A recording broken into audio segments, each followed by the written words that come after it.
Well, in that top 5 just recently was a song that sounded more like Mick Jagger than Mick Jagger does, Coming On Strong by the new band Broken English. Well, the man pushing his luck with the Rolling Stones lawyers was Steve Elson, who stopped by for a chat with Sally Stratton. Tell me about all three guys of you in the group. How did you get together and what's your background?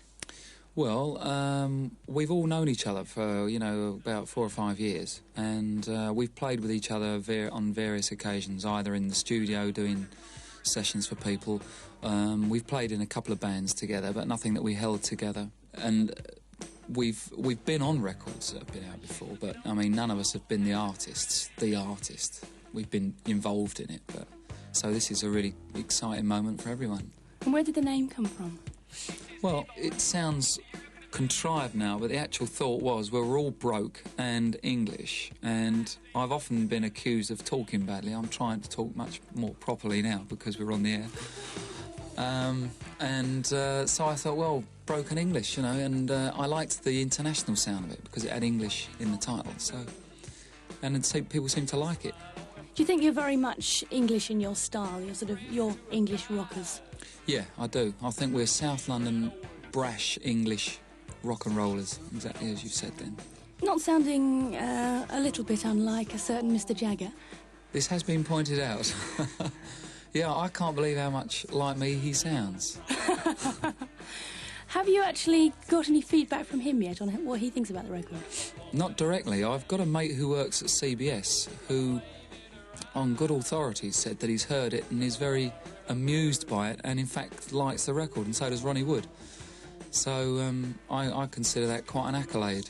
People have said to me over the years that I've sounded like him. It's nothing that I've done deliberately. I just open my mouth, sing, and it sounds like him. And I'm sure other people sound like him. It's just that for some reason or other this record really sounds like him. Because there's also, in the guitar riffs and everything else, there's a bit of a Stones feel about it, isn't there? Yeah, I mean, the chops in the playing and the actual rawness of the sound, basically because of the equipment we're using is the same sort of stuff that the Stones use, Fender guitars and Fender amps. Does the rest of the material that's on your forthcoming album sound similar, or have you got a lot of different styles?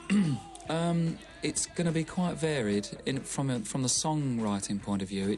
There's a lot of up-tempo stuff, but it's by no means a son of record.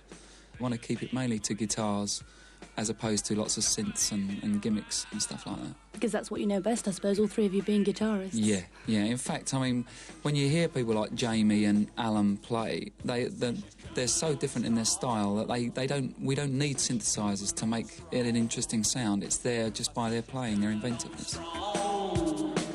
Yeah, she's on your neck before you know it. She wants to please, just gonna blow it. You wanna scream, but you don't show it. She's coming on, she's coming on, she's coming on, she's coming on, she's coming on strong. There does seem to be a lack of good commercial songs playing rock. I think there's lots of rock around, but it's much more stylised to the live performance rather than to, appreciating what the record sounds like. So I'm hoping that we can bridge that gap where the song is memorable, but it's also raw as well. Steve Elson of Broken English, who just opens his mouth and out comes Mick Jagger.